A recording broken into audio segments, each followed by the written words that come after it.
was brought back to Sarah because I'm looking at how time it's just moving so fast. Like, I don't know, it was just January and I'll be like, oh my God, I don't know how I'm gonna make it this year. I don't know what I'm gonna be next month. I don't know, based on what I'm going through, what my mindset is gonna be like. I just really don't know. I don't know, but it is my hope that, I'll be on the straight and narrow. But straight and narrow.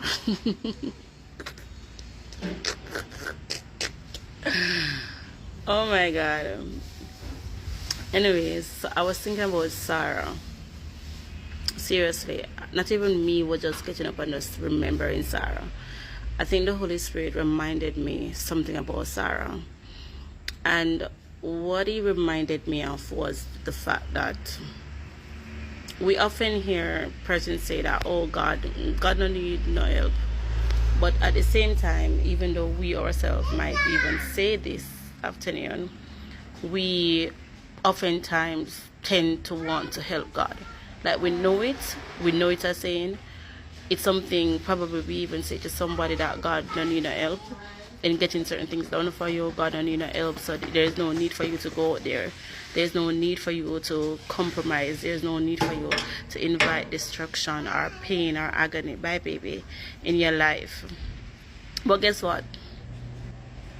I was just looking at it, and it's like I was saying, even with all that Tanisha, you still do the things that you ain't supposed to do.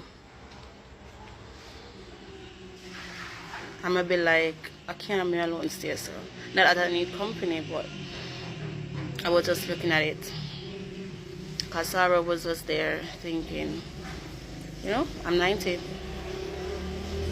And you said I was gonna be a mother, and my husband, he's getting old.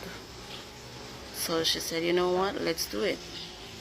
Let's do it. Like, we know what it takes to produce. So you know what, going on to Agar, and it can very well be that this is how the Lord intend to let this thing happen. And Abraham said, you know what, I'm gonna do it. But we see that wasn't God's plan. That wasn't the promise. That wasn't the promise. That was not the promise. And like Sarah and even Abraham, a lot of us can be in a situation that we are thinking, this is God. This is God's promise. This is what, he said that I was going to raise these children. These are the children. He said that I was going to be in business. This is a business. He said that I was going to go here. This is me going there. But getting there or being there, let's talk about let's talk a little about the process. Like, how did you get there? I know that you are there. What are you actually doing there? Because the Bible said that God is no author of confusion. God is no author of confusion. And this is just really the Holy Spirit just talking to me this morning when I arrived at work, and I was like, God, like, I don't know why. Like, I literally don't know why. It's like whenever I do folly, it literally feel like something blind my eye, deaf my ears. I'm just put me like a goat or something. Because there is no other explanation. There's literally no other explanation. There is literally no other explanation. Something is wrong somewhere. Because it cannot be that we have all this knowledge, that we know all these rights, but we keep doing the wrong.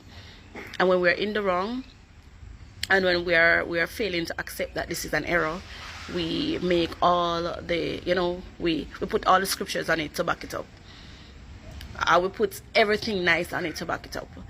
But then we have to go back like to foundation and say, you know what? If this was the will of God, it wouldn't take compromise. If this is the will of God, it wouldn't have so much shame to it.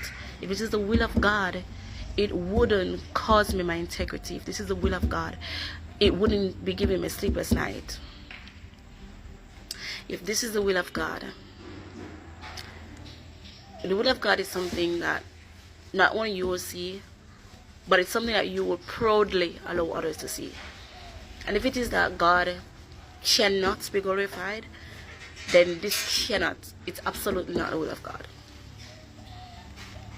Sarah thought she could help Holt, and she invited trouble.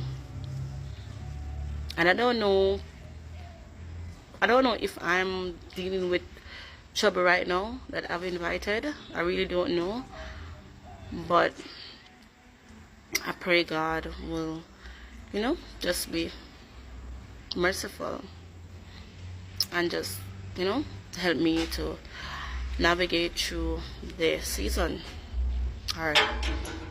And I pray that God will do that for you too. But seriously, God don't need no help. And it's not God if there's a compromise. If not, it's not God if it's shame. If not God, if it's just not God. It's just not God. It's just not God. And it just goes to show that, same as I said, like April is out, like tomorrow is May 1st, 2026. And it was just January. And you'll be like, oh my God, what's going to happen? Don't worry about what's going to happen. Don't worry about, if you're going to make it. Don't worry about things, going out of style, or don't worry about you getting old, or don't worry about you not having this in this particular time span. Because you see, whenever those feelings empower us, or empower is not the word, whenever those feelings overpower us, that's the word, whenever those feelings overpower us, it will cause us to be blinded. It will cause us to be deaf. It will cause us to be dumb. And we do stupid things and we do foolish things. And we believe that it's the will of God for a season. But it's not the will of God if it's going to take a compromise. If it's compromising your faith, if it's shameful, if it is embarrassing, if it requires you to do the things that God has called you away from, if it causes you to feel like you're looking back like Lot's wife, then listen, that's not the will of God, honey. That's not the will of God, Tanisha. That's literally not the will of God. So while time may feel like it's running out, or you need this now, don't force it. If you force it, you go make compromise. And then when those compromises are made, then you will definitely know, maybe eventually, that this wasn't the will of God. I don't know. I just don't want to forget this, so I'm recording it. Whenever I don't want to forget something, I literally record it. Like, God don't need no help. Like, we know it, but we don't know it because we tend to help God. Or we put too much. We literally put too much on the heart. Like, it feels good. Like, it feels good. It sounds good. It must be God. It's not God.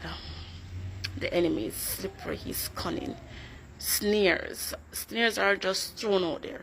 Snares are designed. It's designed for each and every animal, for each and every creature. The snares are designed for each and every one of us. The enemy set them.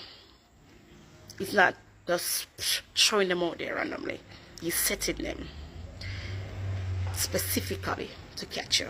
And how he catches you is through your lust, through your desire, through the fact that you may be impatient, worried, fearful.